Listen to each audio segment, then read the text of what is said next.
Sir இப்போ நம்ம ஒரு இடத்துக்கு ஷூட்டிங் போகும்போது, அந்த இடம் எப்படி இருக்கும்? அந்த ரோடு எப்படி இருக்கும்னு நமக்கு தெரியாதுல்ல சார். ஸோ ரொம்ப மோசமான ரோடுனா என்ன என்ன பண்ண முடியும்? விடிய காலைல 4 மணி 5 மணிக்கு நாங்க ஸ்பாட்டுக்கு போயிடுவோம். ஆ. அந்த இடத்துல இந்த மாரி வண்டியே போயிருக்காது. ம்.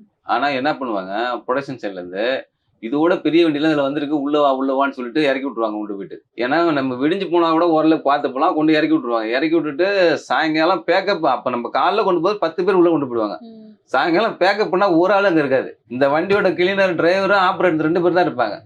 நெறைய நாள் இது மாரி வண்டிலாம் மாட்டிலாம் கடந்திருக்கு. நம்ம போயிட்டு இங்கேருந்து ஒரு கம்மியான வாடகைக்கு போயிட்டு, அத திருப்பி நம்ம அந்த வண்டி அங்கேருந்து நம்ம ரெடி பண்ணி மறுபடியும் நம்ம வண்டியே கிரேன்லாம் வச்சு எடுத்து கொண்டாந்துருக்கோம். அத ஒரு 10 நாள் வாடகை போட்டா தான் ஒரு கிரேன் வாடகை வச்சு இழுக்க முடியும். ஐயோ! அப்படிலாம் மாட்டிருக்கு. அவங்க பாட்டுல கிளம்பி வந்துருவாங்க வுட்டுட்டு. பீச் ஓரத்துல கொண்டு விட்டுருவாங்க. ஆத்துல கொண்டு இறக்கி விட்டுருவாங்க. எங்கனா கொண்டு போய் சேத்துல இறக்கி விட்டுருவாங்க.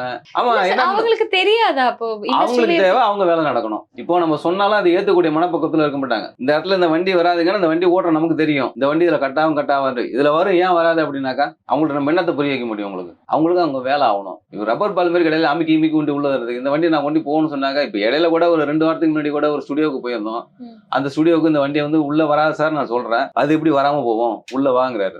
போயிட்டு அதை இடிச்சிச்சுனாக்கா அது யார் பதில் சொல்லுவா? எப்ப நீ பார்த்துட்டு வர மாட்டீங்களான்னு நம்மளுக்கு திருப்பி கேட்டு போயிடுவாங்க. அப்போ ஒரு டிரைவரா இருக்க அது முதலாளிக்கு பதில் சொல்லணும், எல்லாருக்கும் பதில் சொல்லணும்.